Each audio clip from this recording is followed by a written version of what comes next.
नमस्ते व्यूअर्स, आज के इंसिडेंट टॉक के एक न्यू एपिसोड में आप सबका स्वागत है। आज हम एक ऐसे केस के बारे में बात करने जा रहे हैं जिसका मुख्य किरदार कई सालों तक एक हकीकत को लोगों से छुपा कर रखा था और उनका नाम है लियोनार्डो सेंचुरी, जिन्हें केक और सोप सीरियल किलर के नाम से भी जाना जाता है।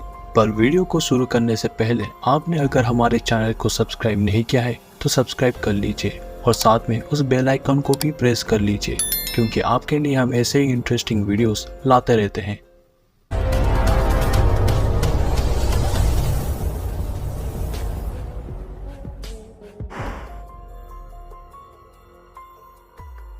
लियोनार्डो के क्राइम को जानने से पहले चलिए जान लेते हैं उनके बैक स्टोरी को। लियोनार्डो 1894 में इटली के मोंटेला शहर में जन्मी थी। वो अपने माता पिता की एक अनचाही संतान थी, जो कि अपने मां के द्वारा किया गया रेप का एक नतीजा थी। उनके पेरेंट्स ना चाहते हुए भी समाज के डर से शादी करके लियोनार्डो को अपनाया। लियोनार्डो फैमिली का आर्थिक स्थिति खराब होने के साथ साथ वो बचपन से ही अपने पेरेंट्स के टॉर्चर और गुस्से को सहती आ रही थी, क्योंकि वो एक अनचाही संतान थी।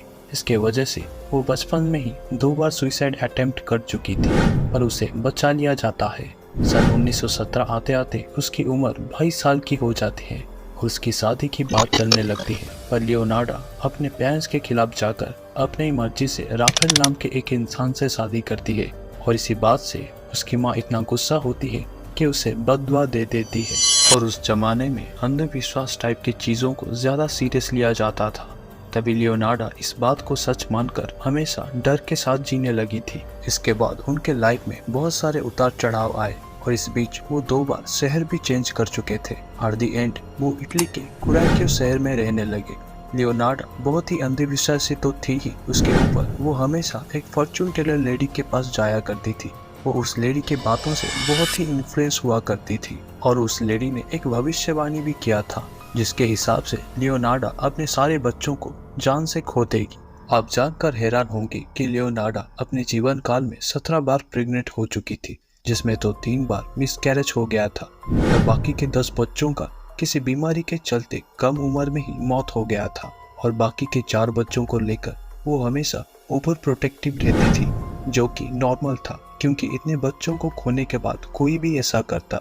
इस बीच उसकी फैमिली कुराइक्यो शहर में पूरी तरह से सेटल हो चुकी थी और वो एक दुकान भी वहां पर चलाने लगी थी, जहां पर खाने पीने का सामान के साथ साथ घर सफाई के लिए सामान भी बेचती थी। फिर आता है 1939 का टाइम, जब चारों तरफ वर्ल्ड वॉर 2 का साया पड़ा हुआ था और इस दौरान लियोनार्डो का बेटा जेसीपी का चयन आर्मी में होता है। जेसीपी 4 बच्चों में से लियोनार्डो का सबसे चहीता था। हर वक्त अपने बच्चों के मौत के खौफ में रहने वाली लियोनार्डो इस बात से ज्यादा डरने लगी और इसी के साथ ही साथ उसे फॉर्चून टेलर का भविष्यवाणी सच होते नजर आ रहा था। यही परिस्थिति से कैसे निकला जाए, ये सोच सोच के लियोनार्डो के अंधविश्वासी दिमाग ने ये सोचा कि अगर किसी इंसान का बलि दे दिया जाए तो अपने बच्चों के सर से मौत का साया को हटाया जा सकता है। और अपने इसी इरादे को पूरा करने के लिए वो मिडिल एज वुमेन को टारगेट किया करती थी, जिनका बेसिकली ज्यादा रिश्तेदार ना हो या तो फिर वो अनाथ हो, ताकि अपनी विक्टिम को मारने के बाद उसे ज्यादा दिक्कत का सामना ना करना पड़े।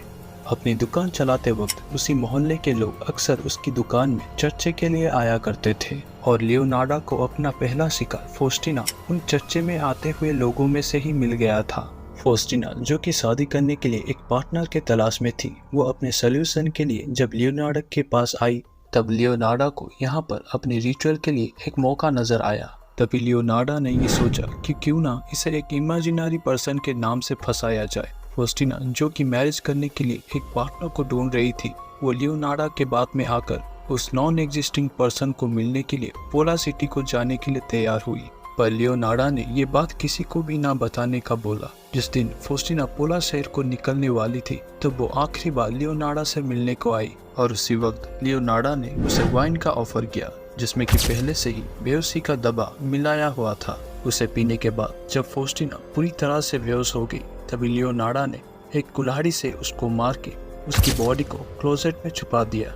जब रात को सब सो गए, तब वो अपने दुकान के वेयर हाउस में जाकर उसकी बॉडी को छोटे छोटे टुकड़े करके उसको एक बाल्टी में जमा करती है और कुछ खून को वो बेसिन में बहा देती है और बाकी के कुछ खून को वो अलग से एक बाल्टी में जमा करती है। वो पहले बॉडी पार्ट को रखे हुए बाल्टी को लेकर 7 से 8 किलो कॉस्टिक सोडा को मिलाकर साबुन बनाती है और खून वाले बाल्टी में जब खून काफी हद तक बैठ जाता है तब उसमें आटा, चीनी, दूध, चॉकलेट और कई इंग्रेडिएंट जो कि बेकरी काम के लिए यूज किए जाते हैं उनको डालने के बाद ओवन में गर्म करके केक बनाती है। उस डेड बॉडी से बनाया हुआ साबुन और केक को वो अपने दुकान में बेचती है और लोग भी कुछ ना जानकर उसे खरीदते भी हैं। लियोनार्डो खुद भी उन चीजों को बिना किसी झिझक से इस्तेमाल करती है। अपने पहले मर्डर के बाद लियोनार्डो ने सेम तरीके से 2 और मासूम लड़कियों को मौत के घाट उतार दिया और फिर से साबुन और केक बनाकर बेचने लगी। पर जैसे कहते हैं कि सच को ज्यादा दिन तक छुपाया नहीं जा सकता, उसकी जिंदगी में भी वैसा ही कुछ हुआ।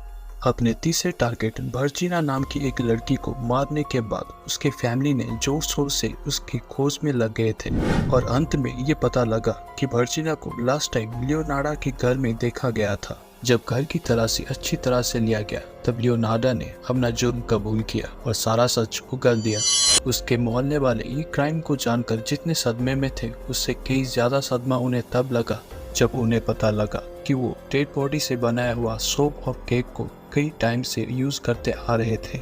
जरा आप भी सोचिए कि अगर आप उसके ग्राहक होते और आप भी वही सोप और केक को इस्तेमाल करते तो आपका हालत क्या होता। खैर, इसके बाद लियोनार्डो को 30 साल की जेल और 3 साल की क्रिमिनल असाइलम में रखने का ऑर्डर हुआ। 15 अक्टूबर 1970 को सेरिब्रल एपोप्लेक्सी के चलते 76 की उम्र में उसकी मौत हो जाती है। जेल में रहते हुए लियोनार्डो ने अपने ऊपर 700 पेज का एक मेमोयर लिखा जिसका नाम confession of a bitter soul था।